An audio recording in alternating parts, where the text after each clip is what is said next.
Good morning, everybody. 100,000 Poets for Change and more. Our reading today is dedicated to the late Michael Rothenberg, who died in Florida in November 2022, co-founder with Terry Carrion of 100,000 Poets for Change, an international grassroots educational nonprofit organization focused on poetry and the arts. This would be the 11th anniversary. It is very interesting that Michael died right after the 10th anniversary last year.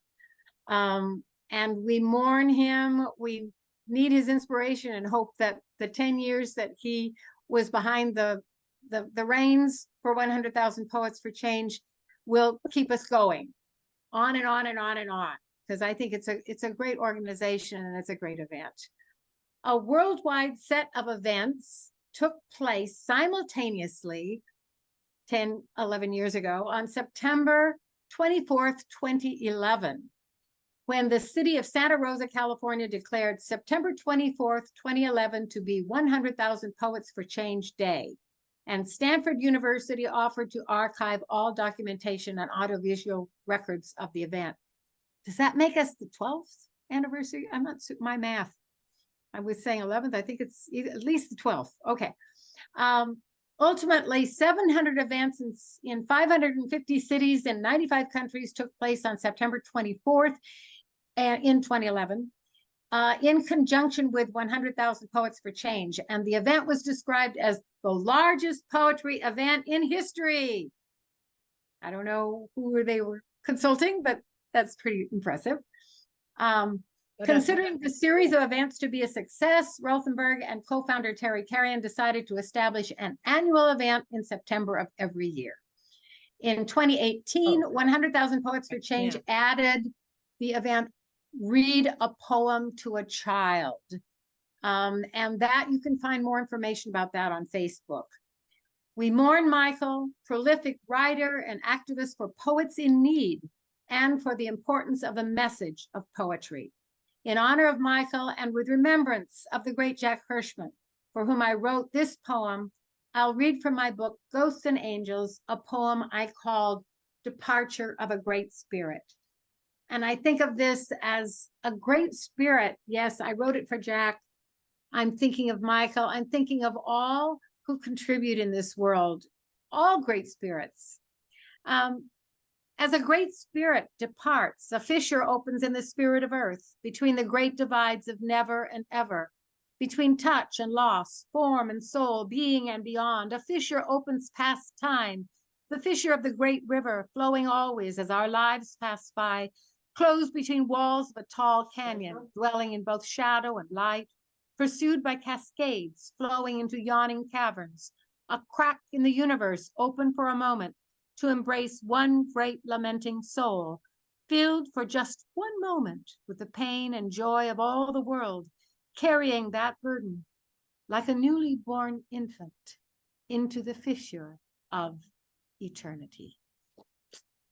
And so, with that, we return to the world and 100,000 Poets for Change. And this is, of course, Saturday, September 30th. We are 11 o'clock on Zoom, and we are trying to build a world of peace, justice, and sustainability through poetry. We're going to be a little bit out of alphabetical order. I ask you to mute if you're not reading or talking. And I am going to ask David Leo Sirois from Paris, not Paris, but Maine today, to start us off. I had picked him originally because he was the farthest east. He may still be about the farthest east of any of us. But David, would you start us off? Absolutely. So happy to, I've featured at 100,000 Poets for Change every year since 2015. And so, except for the first year when I moved back here, so it's quite an honor every time. I'm going to share my screen and share my heart thereby. Moment. Okay, and let us go then, you and I. Here's the poem. The Tree of Keys. Make the mind your friend, said Baba Muktananda. Friends, even pain is perfect, not a flaw, but a call to wholeness. In my room, I learn to live and love and lose only important things, passport, phone, keys, and joy. I meditate to dwell in realms of calm or witness calamities of thought and nonsense. My other mother, world teacher, said that meditation is whatever happens when you sit down to meditate. In a split-second dream, I heard, this is wholeness, and I am being absorbed by it. In the dark garden of the heart, I attempt to cultivate sturdy, steady stems of joy, dressed as dandelions with crowns of fire, beloved weeds better than finer flowers, as well as one good thought on which to cling and sing within me. My mantra breathes before the first clock ticked. Among golden weeds, I push a sacred seed into soil, which my teacher gave me in a dream, as she said, the tree is capable of holding its own voice. I wish to plant that wish-fulfilling tree, which grows gold and silver keys, openers of inner doors. It has never been forbidden to touch and take from the tree of keys. In another indelible dream, I hear the night has been darkly shadowy. Dawn is often the name of literature. The softest quality of dawn is God's rose gold solitude, which wears the wide world as a coat of green and glass and stone, adorned by songs of birds, all of which mean, I'm alive, still alive. I made it through the night. Friends, you hold the keys to the boundless and borderless kingdom, the inner hinterland where the soul of your soul sings softly. Come with me into the field. Let's pluck a gigantic basket of spirit seeds and find out where to find a friendship with our mind in rooms to honor our inner self, the light in which no trace of pain exists.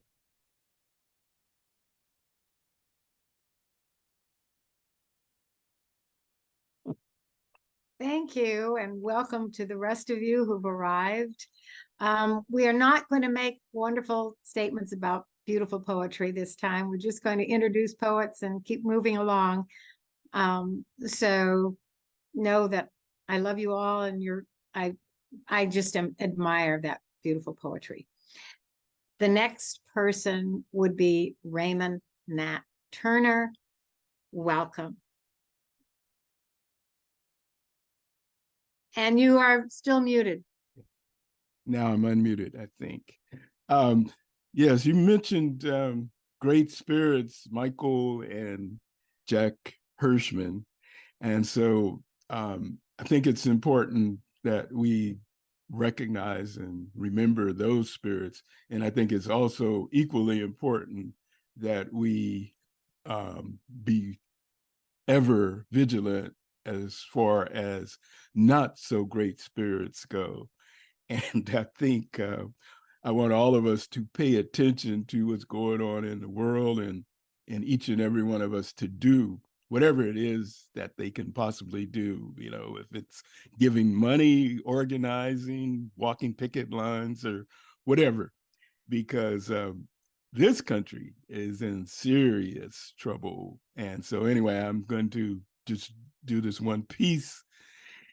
I could have done a number of pieces, but I think this is still urgent. A thief, a thug, clown in a rug, a tweet, deceit, a lie, a cheat, embellishing broader, a lying disorder, a myth, a fable, a bit unstable, flim, flam, clap, trap, bunkum, bull crap, an empty wagon, a puffed up dragon, a whopper of fib, you peep from your crib, a sham, a fake, a major mistake, pathological lying, false flag flying, a grope, a trope, bad jokes, breaststrokes, a grope of a crotch, another man notch where they debauch over water and scotch, a trumped up story, cock and bull glory, a foot in the mouth for strategy south, pie in the sky, a barefaced lie, a pig in disguise, fooling some eyes, playing fast and loose with Jim Jones juice, a masquerade, a Nazi parade, fake great nation, same plantation, a bug in the hall, a fly on the wall, great big whale, ongoing tale, a parade in July, another big lie, a wink of an eye, enough outcry. A thief, a thug, clown in a rug, a tweet, deceit, a lie, a cheat. Time for feet in the street, sustaining street heat. Merci, thank you. Later. Thank you, Raymond.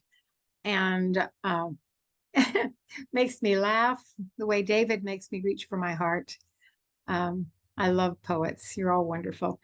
The next, if Antoinette of Villamil came in, then she would be next. But if not, then we'll move on to Mahnaz Badihian, our wonderful Iranian poet. Okay, hi everyone. From here, I'm saying hi and thank you to Terry. And I want to, you guys know that I knew Michael in person because I spent a week in Salerno with Michael for first 100,000 Poets for Change. It was wonderful with all the wonderful poets from all around the world. I am going to read one poem bilingually. First, I'm going to read it in Farsi, and then I'm going to read it in English.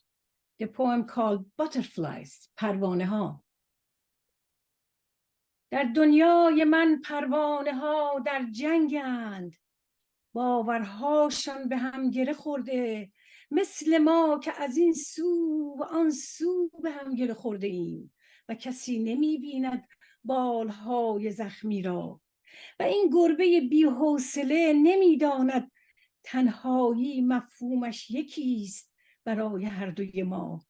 صدای پایی نیست، رهگذران با پای زخمی از دنیای دیوانگان بر می گردند، پروانه ها از صدای باد می ترسند.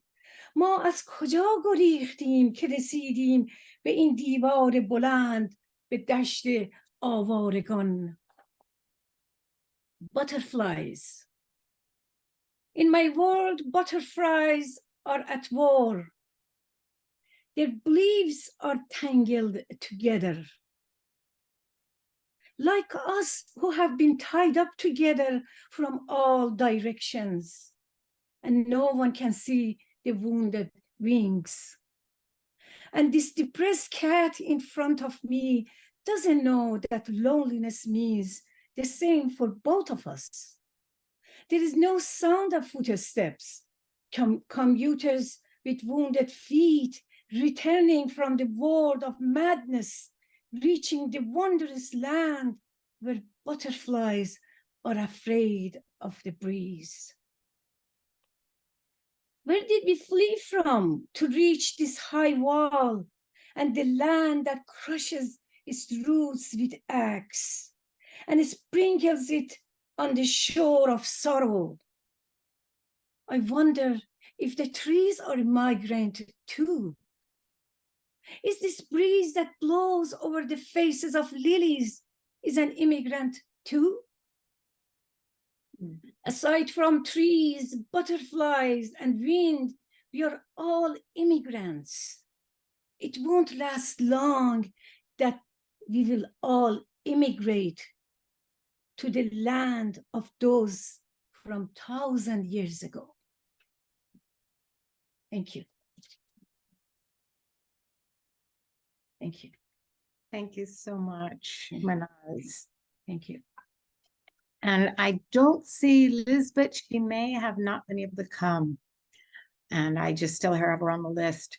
So I will move on to, from Lisbeth Bailey to Dan Brady. Oh, I'm here. Yes. Reduce your sound. Hi. Okay, so I'm going to post something in the chat apropos of everything in the world. And there are two main parts. First is the global open mic. It's my way of listening to venues around the world. I'm always looking for more. There must be more, like I said to our friend, there must be more than 3 in Africa, 2 in India, and 3 in all of Japan, China, Vietnam, and Philippines. So there must be more. I haven't found them, so I'm asking people. Then there's Sacred Grounds every Wednesday, which I host. Come on and visit there. There's the information in the chat, all of it. So connections. We are all connected, and that is the hope. That is the hope. We are not separated. Everybody is together. And the first poem is about the water cycle in a way. It's called the Ode to Pee. Bless this water that has passed through me. Bless this water on its way to the wine dark sea. May this water catch a moonbeam's glint just so to shimmer in the eyes of a beauty's ardent face aglow. Bless it in all the waters with which it flows and blends. Bless that and all the air in which its mingling vapor ascends. By this means, bless the 7 winds which carry it away over the 7 seas to mountains, farmlands, every hill and dale, and into coastal fogs where it precipitates from trees. Nor forget sunset where its gleaming prism catches the sovereign's blazing rainbow hues, or in the moon's silvery light, playing it at the limb of our pellicle of atmosphere to cast an eerie halo of high, austere, icy delight. Bless this water that once was I, that once was a part of my heart, mind, and eye. Bless this water from the one cup we share. Bless the passing of excess to spare. Yes, blessings pour each drop from the sky to clothe the world in the greenery we espy. Forever a river flows through us within. Thus do I offer unto thee this ode to pee. Okay, that's a short one. And this one, thank you. I mean, we're part of the water cycle. And this one is angels. And again, connections. How and when does a story begin? How are we to know? When I think on it, any tale, no matter its size, must begin long ago. So when asked who influenced me, I gave my friend this analogy. Consider a stream, I said, even a small one near to hand. Is not its course ever guided by the contours of the land? Is it not deflected by every rock, bit of soil, or living thing with which it coexists before and after the stony lip of its spring? And are not all these things but a postscript proceeding from a source which charges the nature of the stream and so affects its discourse? Nor should I fail to say that forests and men alike surely do amend it, for its worth is clear to those kind of beings who can apprehend it. But the fishes and the living things cannot be the stream, nor for that matter can it be the water, or so it would seem, for the flow is ever carried off as we watch for sport, whether by evaporation or gravity's simple transport. It's surely not its pass or the things it is carried off, nor could it be its remains, a shallow, drying trough. A stream, then, is a time and place dependent on conditions which, if the truth be told, have the utmost antiquity as its origins. Preconditions which, if they be scientifically analyzed withal, stretch back into the beginnings of time and matter immemorial. And perforce, do they not, waxed, stretched on into time until the very edge of doom itself. Imagine a stream, sublime, And so full circle I came as my analogy found its end. What are the credits I must roll to answer, my friend? No less than everyone who has ever been or may yet be. Nothing less than that full chorus, say I, have clearly influenced me. Connections. We are connected. And therein lies the hope. Both of those poems are at connections and cyclical connections. Lovely. Thank you, thank you, thank you. And Wendy, we now come to Wendy Wolters. And beautiful. Go ahead.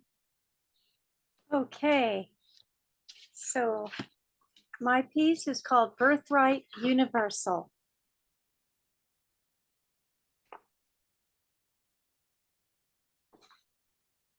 To have a home where the necessities of life can be met is a universal desire and a moral birthright. All human beings, regardless of place of birth, economic status, social, ethnic, or cultural identity, have a universal need for a central and reliable place from which to fulfill life's intrinsic requirements for survival, to be at peace, to be happy, and to thrive. A place that provides shelter from physical harm, a place where one can be nurtured with food, water, and warmth, a place for privacy when needed, a place that offers renewing rest from one's labors, a place where parents can offer their children the comfort and reassurance of predictability, a place for safely storing one's belongings, such as important documents, as well as items meaningful to a sense of purpose and self-worth. Having a place to live is also the means for the attainment of harmony, inspiration, and order in an individual's or family's life. And where these are absent, confusion and chaos comes calling. Without a home, life can devolve into one dehumanizing, stressful situation after another, interfering with and increasingly thwarting the dreams, goals, and values of the unhoused. The absence of access to affordable and stable housing is the primary cause of deterioration of health and barriers to education and employment. It cannot be overstated how deeply interconnected are the causes of homelessness. Loss of wages or lowered income, loss of health and access to health care, racial inequity, housing discrimination and inaffordability, lack of services to support the physical, mental, and emotional health of families and vulnerable individuals, domestic violence and addiction. But though becoming unhoused is often just a step, a heartbeat away for a rising number of people, the prevention of this spiraling out of control travesty is beleaguered by the vast task of identifying the increasing number of people in unstable situations. It doesn't have to be this way. The Universal Declaration of Human Rights recognized and put forth an illuminating call for humanity, a deep understanding that access to safe and affordable housing is a vital part of an adequate standard of living. There is nothing more important than a good, safe, secure home. I'd like to close with a humble haiku for the unhoused. Losing home sweet home. Can't afford to lose a job. Holding on for life.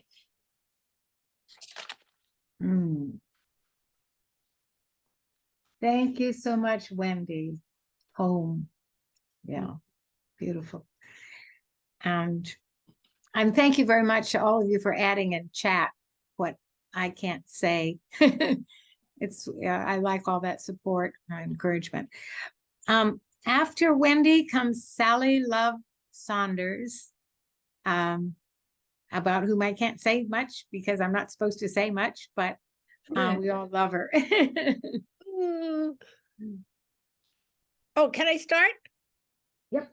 Oh, good. You know, it was very much fun preparing for today because I had poems selected and then I'd go back to rehearse and other poems would jump up. I swear these pieces of paper have hearts, brains, and feet. And so the same ones would come up and I'd say, well, anyway, enough introduction.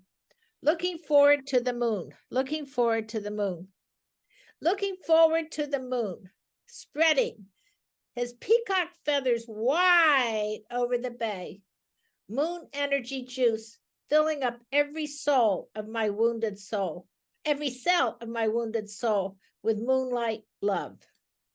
Looking forward to the moon. Here's one I wrote, and I figured people all over the world would know what I'm talking about. Oil and vinegar. Oil and vinegar. Oil and vinegar stand side by side in a well-fitted container.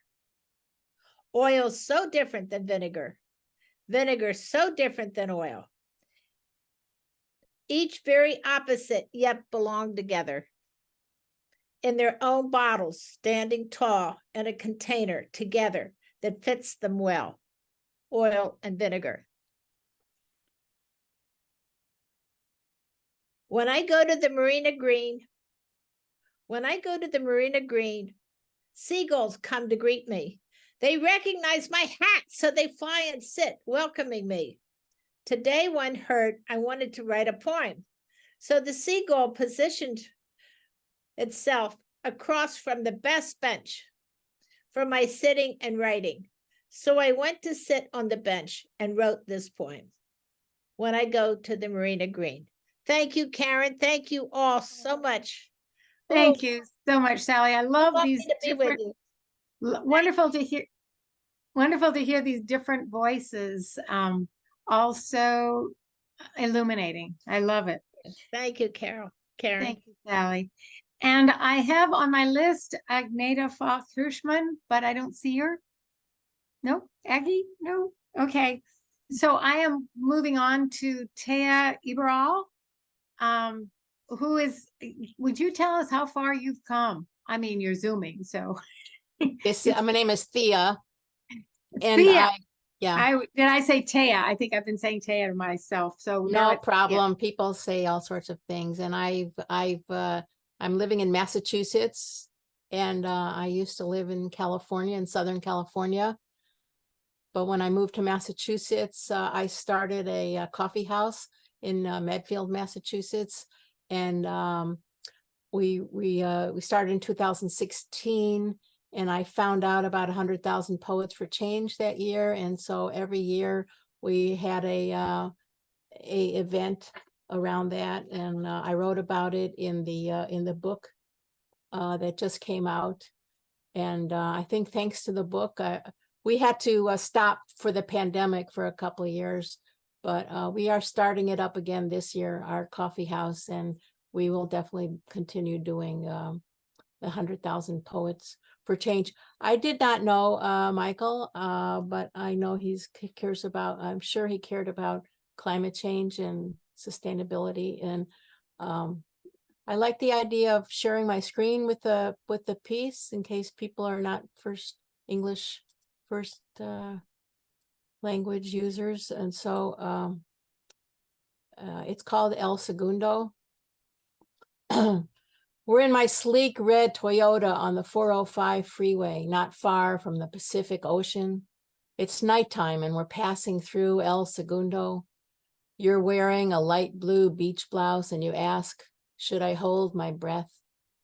I'm staring at the power plant. I'm staring at my future. It's raw and stark. I'm remembering how I once choked on an apple. Everyone was staring at me and I tried to stare back to tell them I couldn't breathe. The power plant is all lit up with about 1,000 lights on its endless scaffolding and whacking generators. You'd think it was noon. El Segundo means the second in Spanish. It's the second one Chevron built for the crude oil coming from the Amazon. I've never been to the Amazon. What's the color of crude? Is it the same color as an apple core? 10 more power plants pinpoint the Southern California coast like pinwheels, like wingedings, like spitting out an apple core. We're the lucky ones, I say. We don't have to live here. The next day, we're standing in Los Angeles and Pershing Square for the climate strike. There are so many people, it's hard to breathe. It's if someone has a panic attack, we'd all be trampled. And you ask, are we safe? A big stage is set up below a purple clock tower. Weighty orange balls are balancing on cement pedestals like huge gumdrops. It's hard to see much more than the person's head in front of me. Meryl Streep is speaking on the stage. She's wearing a white blouse with purple pants that match the clock tower. I'm listening to her. I'm listening to my future. It's raw and stark. The crowd is packed in like kippered sardines, like apples clunking off a conveyor belt. I'm smashed up against a stranger's blue backpack with a boot camp logo and a quick zipper. It's the second time I've seen Meryl Streep in person. I remember sitting in Izzy's Deli on 15th Street in Santa Monica. I was digging into an apple pancake, which is more like a souffle. She was having breakfast at the table next to me with her two small Meryl Streep look-alike children. I could hear the clanking of forks against knives, the scraping of plates. Everyone was pretending she wasn't there, but we all knew. It was like the air had been sucked out of the room, like we were all gasping in her presence, like we were squeezed into a merry-go-round. She was eating blueberry pancakes as if it were ordinary, and we were spinning wildly, pressed into our booths, unable to breathe. And as I'm listening to her at the climate strike, as she's pointing at the distant oil rigs, it all becomes clear. It doesn't matter where we live. Bel Air and Beverly Hills are still on this planet. It's the hottest summer ever, and next year it will be even hotter. There is no place to hide. Even the movie stars are worried. I look at you standing next to me. I remember how we used to walk the dogs on the beach before they all died. And I answer, yes, hold your breath. There's no place safe anymore. Thank you. Thank you. Thank you for the great message. Yeah. And we'll all remember Meryl Streep. Diana L. Long is our next poet. And maybe I should be saying D.L. Long, but where are you? Oh, there you are. Hi. Yeah, Do you prefer it's great to D.L. be here. But D.L. Lang is my pen name, but yeah, Diana's my real name, so either one. I have anyway, Diana L. Long, I just welcome you. I'm so glad you're here. It's an honor to be here. I have short poems for you. This first one I'd like to dedicate to all the striking workers. It's called Labor Ancestry. The workers joined together, marching for days in the heat, taking blows from the police, collecting arrests for vagrancy, sharing food with fellow workers, standing up for common decency. They fought with their bosses with guns, bombs, and ballots, strikes, shutdowns, and sit-ins, with fiery words and riots, so that we might inch forward, having more time for leisure, better pay, and safer job sites. To the workers that led to give us a better life, we pick up the torch and continue your fight. And this next one was ripped right out of the newspaper with the government arguing about how they can't balance a budget. It's called Unbalanced Budget. The U.S. wants to shut down the government because they can't balance a budget. They want to close 400 national parks and furlough the workers who maintain them, even though the national parks bring in funds. I have a better idea. Look at what costs the most. They spend more on war than everything else combined. How about they stop building new war machines? The tanks, bombs, warplanes, nukes, and guns. The U.S. spends more on war than any other country. How about they stop attacking our international neighbors, which only leaves innocent people and cities in ruins? Maybe then We'd have enough tax dollars to support infrastructure, the post office, welfare, education, social security, healthcare, and not have to close a single national park. This country's addiction to destruction is destroying the world, polluting the planet, murdering millions, and it's high time to stop it. We'd all be better off funding national parks than building another murderous rocket. Thank you very much.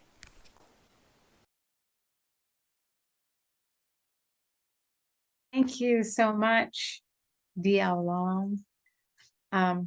Just had 2 weeks visiting national parks. So I certainly understand where you're coming from when there is a huge surge to, I don't know, make the indigenous people responsible, but with help, Anyway, I actually am next, unless there's anybody that I missed that for the second half, which John Curl will be emceeing. The people that Antoinette never arrived. Okay. Well, we'll be thinking of everybody that's missing and hope they'll be here next year and wish them well. I chose 2 poems. They're more of a kind of a spiritual lean. I get so political sometimes. This is Imago Dei. All of creation, an image of the holy, yet we see only dimly love made manifest. Each soul a reflection of the godly, while we remain often blind to the reflection in a mirror of our soul, often seeing how we imagine ourselves, our reflection, our desires, our yearnings, the answer we seek, rather than the answer we are given. Texts and prophets offer hints, a lexicon within which to interpret images and reflections, to see God in the mirror, to accept no artifices offered as a conjecture of God.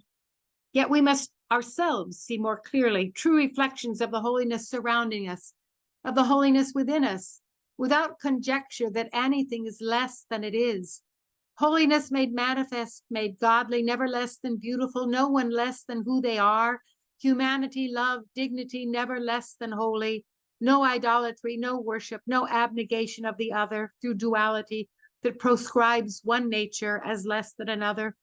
Angels on earth, as we are all angels to each other, bow to the holy, bow to each other, remain humble to all that is, as all remain in the heart of what some call God. And the second addendum to that, Imago Dei survival. Wombs in space, modified DNA, moral demand to seek, moral demand to survive. A universe demands exploration. A human race demands knowledge. One day we will survive anywhere. We have the capacity to know. We have the capacity to explore any frontier. We have the capacity to outlive our own sun, to find other stars and planets, the ingenuity, the moral courage, the divine spark to survive. We learn lessons on earth to steward nature and all life, to embrace all and care for all, to love. As we love, we will learn to survive anywhere in a universe, or a universe of universes, to seek knowledge mirroring Imago Dei. That is our destiny. Thank you.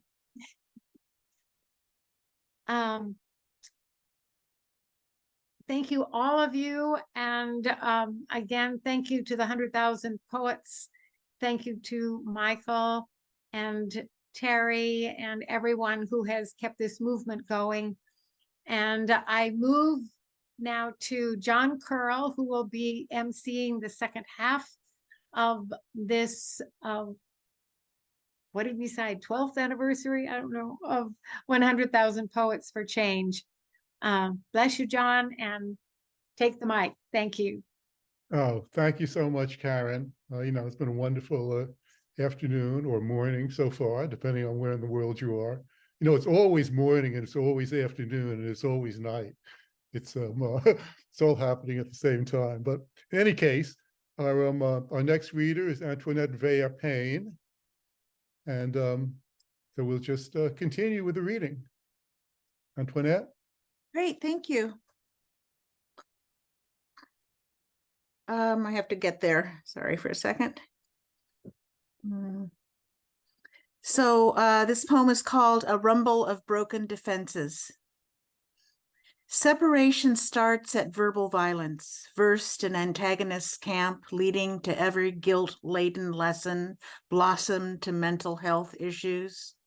Gun violence, suicide bombers, lynchers, pedophiles, arsonists, all searching for calm waters in troubled minds, a jackknife rubble of broken defenses. Peeled away layers without apology, pride's pretense making of a hero, bumbling along, glorifying ego's role in the taking of life. Psychosis in society falls away when people drop the crutch of animosity, only to find corn and chestnuts served on a platter leads to nirvana in the next round. Let us abandon attack and attachment, humans' dichotomy of need and want, protagonists in desire, camouflaging unity of purpose. Peace and understanding, reciprocal ringers coordinated to leave room for God to enter where nothing can prevail against life. Thank you very much.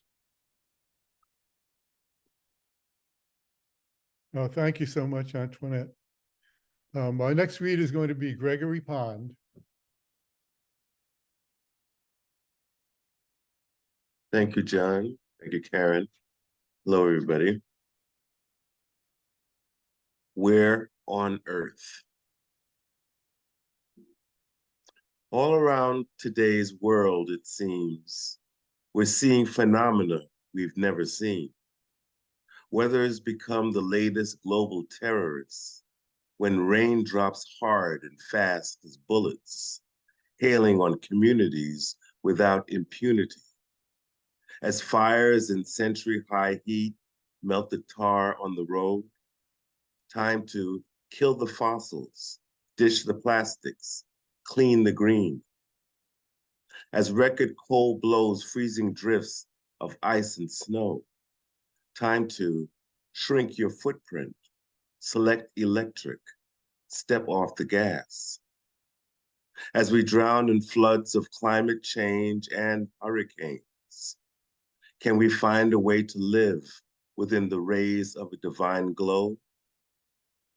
Is it too late to escape this morass that traps us so?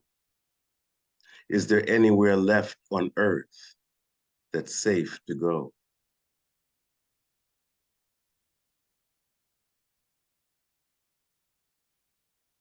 Crack in the middle. This country, divided so unevenly, reeling from the friction when fraction between two unequal halves splits the left from right before it cuts both into little slices, then spreads the belief we could slide through a crack in the middle, which has started to shrink, and where we don't fit, as we try to escape the mathematics of exclusion that segregates, then separates us into uneven districts of uneven states before it subtracts away the final sum of us until no difference between us remains. Thank you. Oh, thanks again, Greg. That was very powerful. So our next reader is going to be Roarshock. Great. So the poem I'm going to read today is kind of in heavy rotation this season. Some of you have heard it before, but it seems like the right poem to read on this occasion. And if I can find the text. And actually, I'll put a link to the text in the chat here as well. There we are. And this is 100,000 Pomegranates for Peace. Now has come September, harvest mostly in, last radishes dug from the ground, last green tomatoes wrapped in paper and stored in the pantry, On the south side of the house, the pomegranate tree droops beneath the weight of fruit. They grow all through a solitary summer, small green bulbs to large red balls. Out of the unexpected blue, cosmic transmissions on the social web, networks of dozens of brilliant supportive poets, spatially dispersed around the planet. I was contacted by Paul Jolly, one of the first poets I knew, back at last in old Berkeley, after decades away from poetry, but now returned with his great sincerity. In pleasing synchronicity, I had been thinking of Paul a day before his contact, remembering the time he approached me at school and held forth two halves of a pomegranate, myriad bright red seeds gleaming, glistening under high ceiling lights. "We are the pomegranate," he said, laughing, and I laughed. For us, "we are the pomegranate" became our catchphrase, a metaphor. Harvest the pomegranates before they bend the tree to breaking. 2 huge baskets. These will be good until February.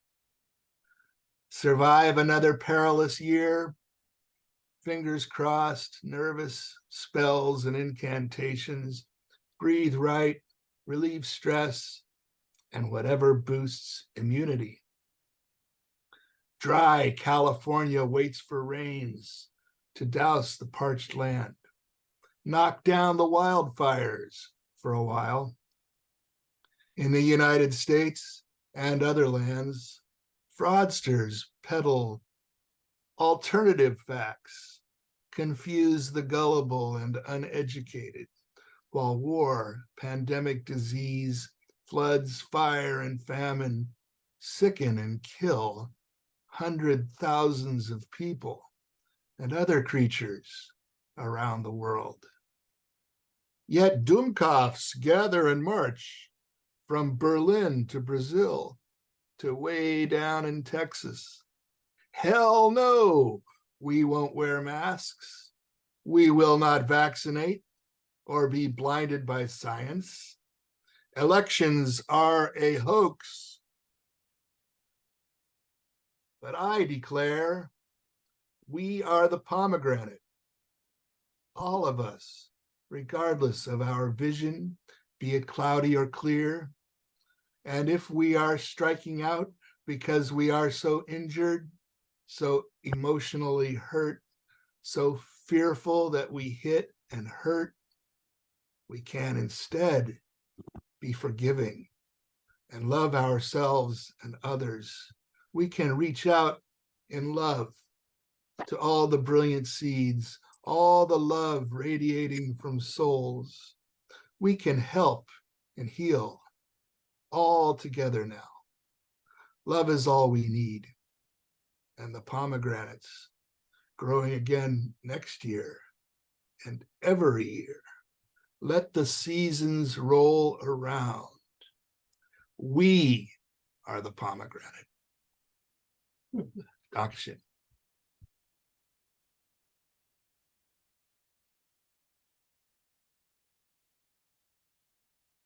Hi, Uh, it's Thank you so much, Roarshock. So our next reader is going to be Tommi of Aviccoli.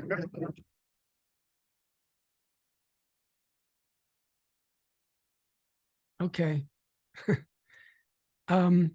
So I don't know if people are aware of this, but since this year alone, there have been over 417 anti-LGBTQ bills introduced in this country. Don't say gay. Don't whisper. Don't think it. Erase it from the history books. White it out of the lesson plans. Delete it from the syllabus. Toss it from the libraries and bookstores into the Fahrenheit 451. Don't let kids talk about their two mommies or two daddies, the pink elephant in the room.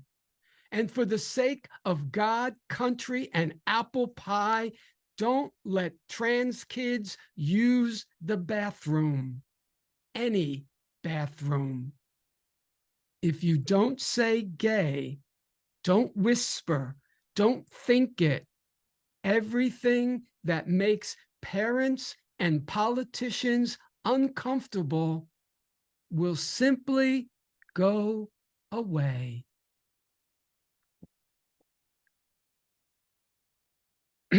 And this has become my anthem, and it's to the same theme. It's called They Told Me. They told me not to touch myself, not to love another man, not to have control of my own body. They told me I must be a man, act and dress a certain way, never step outside the box. They told me I was sick, cited diagnostic manuals, religious texts that they had written. They told me I must wave the flag, kneel in prayer, work hard, believe I'm free.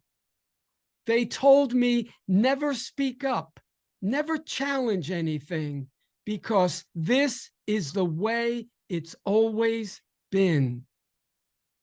They told me we're the experts, we're the authorities, we know what's best for you. But I knew enough to stop listening to them. Thank you. Sorry for the phone in the background. I couldn't control it. Excellent, Tommy. Thanks again. We're going to go on with our next reader.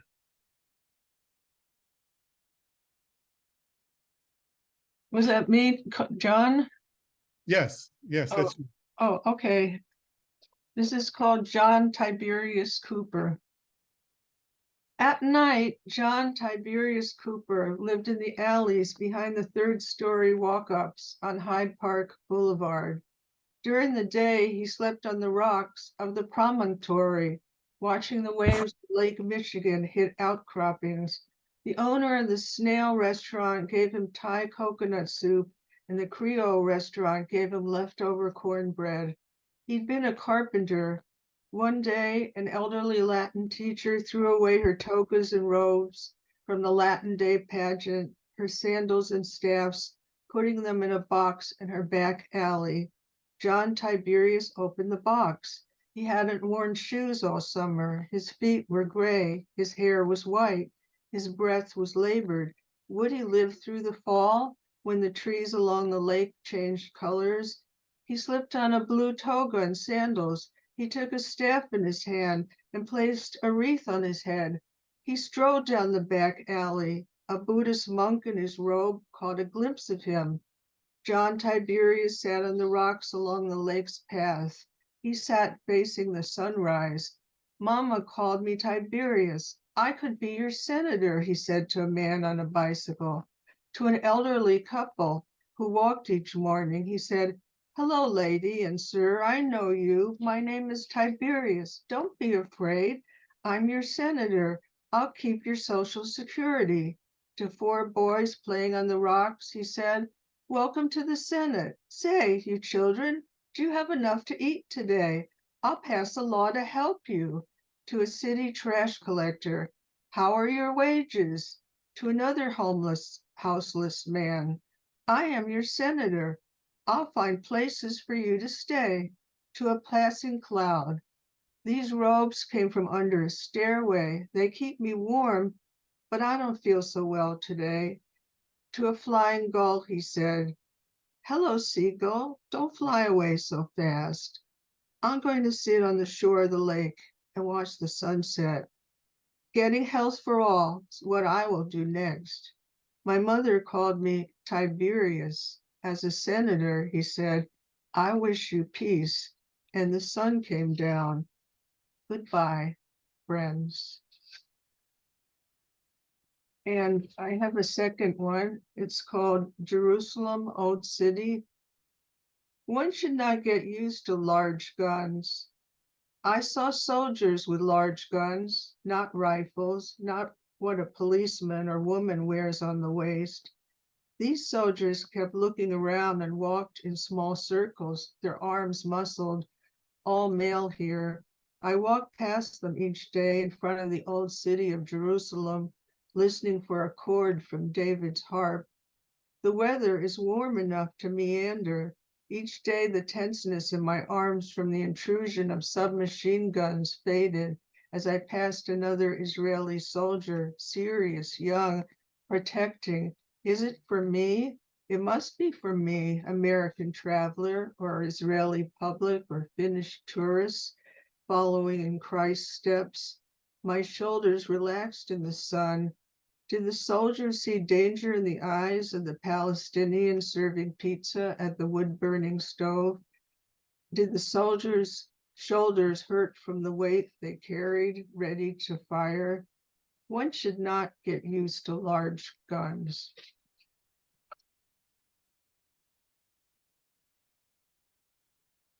And thank you, everybody. Oh, and thank you, Alice. Thank you so much. So now we're going to hear from Nina Serrano.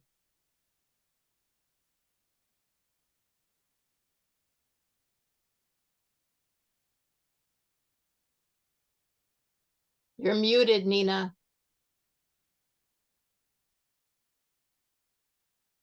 How am I now? Now you're good. You're good. We can hear. Good.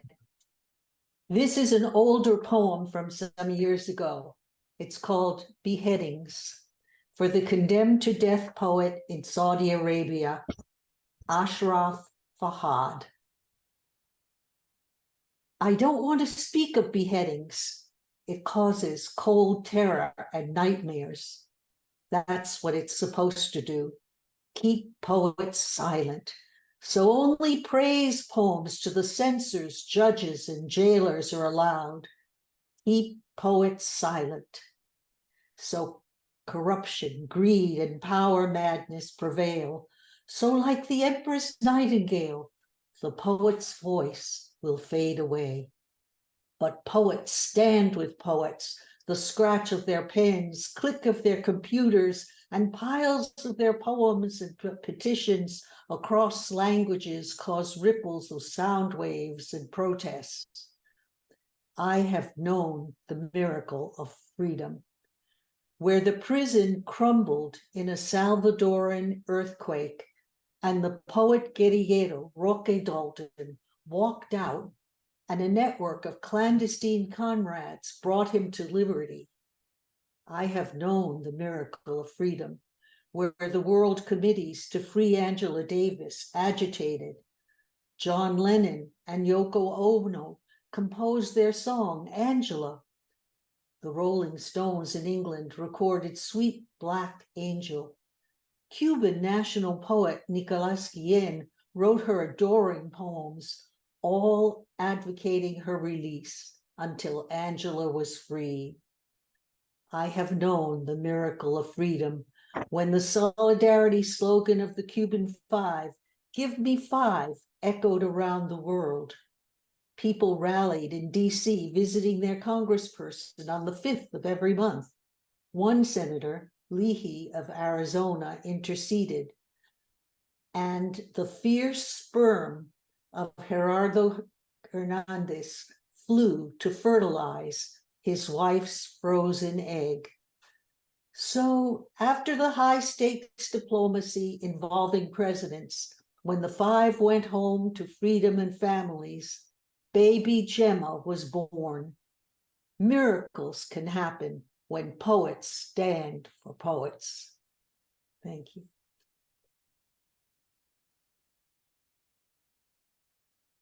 As always, Nina presente. So before we Thank you. finish the reading with Carol, with a song from Carol Denney, I'm going to give you my contribution, and then we'll end with a bang there with Carol. So this is called America the Beautiful.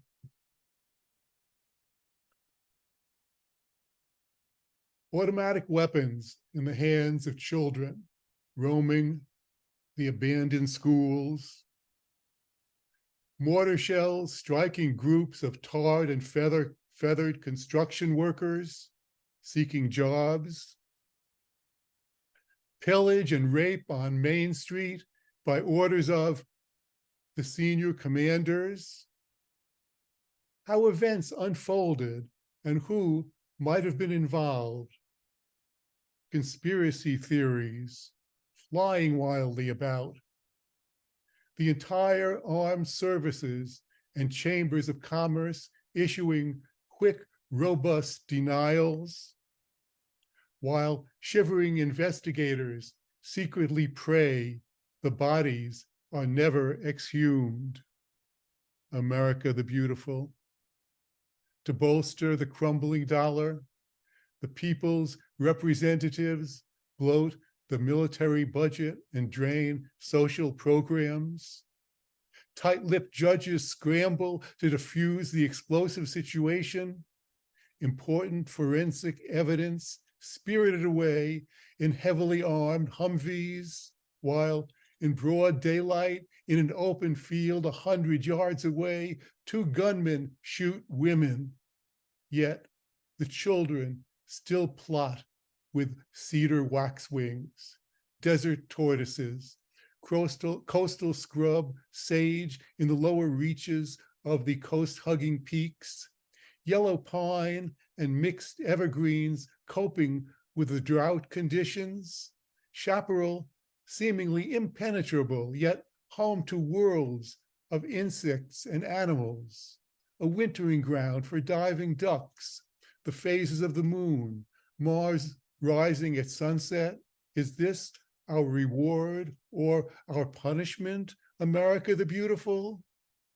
American Eagle soars above the crater of the old volcano, abandoned prayers, nebulous hypocrisy clouds, morning dew apologies scattered one by one over the vast expanse of privatized air and water, sailors in clown makeup, apparently on orders from the city manager, ransacking the branch library and an adjoining nursery school, crashing outboard skiffs into the collapsing docks and flaming taxis, into the stores, car alarms blaring for hours, set off by the blasts. Investigators are still trying to reconstruct the chain of events. The remarkable irony, especially in view of their bizarre reproductive habits, is that the general public no longer is even curious about it.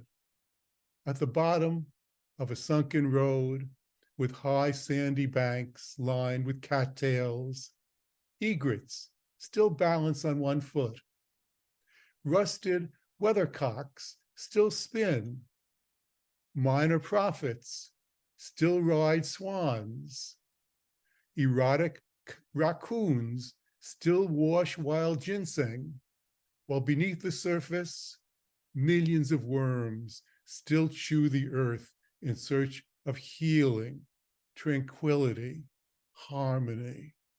American Eagle soars above the crater of the old volcano, gazing into the caldera and dreams of restoring the waters. And so now we'll finish today's reading with a song from Carol Denney. I'll have to stop crying first. That was so beautiful. I never see the world quite the same way after hearing from you, John. And it's a great honor to work with the poets who are here. This is going to be a sort of a different feel because I wrote this here in West Virginia, where I am right now. And it was not so long ago on the day when the Roe v. Wade reversal came about. And it seemed to write itself.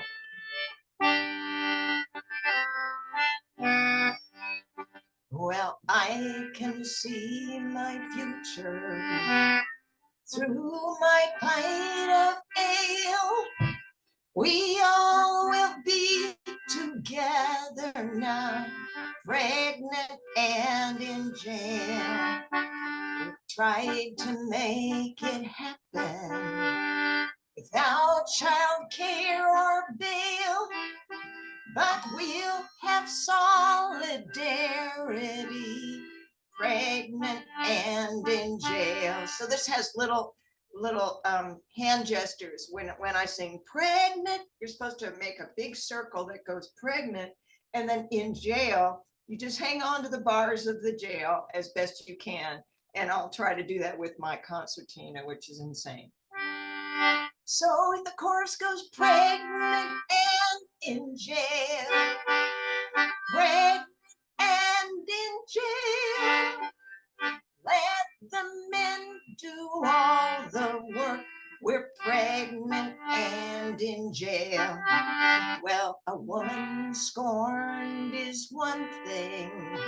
She can get really mad, but force her into pregnancy, things can get really bad. She's going to start to organize. It's going to happen fast. And if you get into her way, she's going to kick your butt. Here we go. Pregnant and in jail. Pregnant and in jail. Let the men do all the work. We're pregnant and in jail. Well, the court has intellectuals. They must have studied hard, but somehow they left women out. They did it from the start. I don't know what we all did wrong. It is a tired tale. We're here together singing songs, pregnant and in jail. Pregnant and in jail. There you go. Pregnant and in jail. Let the men do all the work. We're pregnant and in jail. Well, I don't know how we work this out. I'm not sure what we do. It's really hard to change until the men get pregnant too. If it's the essential life that gets to make the call, why can't all the eggs I got each have a vote this fall? Well, we're never getting laid again. The men begin to see that all the dating apps we use are empty as can be. The court supreme has focus, but watch the tables turn. It's all about the eggs right now, but wait till it's the sperm. Pregnant and in jail. Pregnant and in jail. Let the men do all the work. We're pregnant I'll be singing sappy songs about the days of Rome and how we all got rounded up and how we missed them so. But here we are in county court. The men can send us mail. We hope to make some license plates. We're pregnant and in jail. Here's your last chance. Pregnant and in jail. Pregnant and in jail. Let the men do all the work. We're pregnant and in jail. One last time. Pregnant and in jail. Pregnant and in jail. Let the men do all the work. We're pregnant and in jail.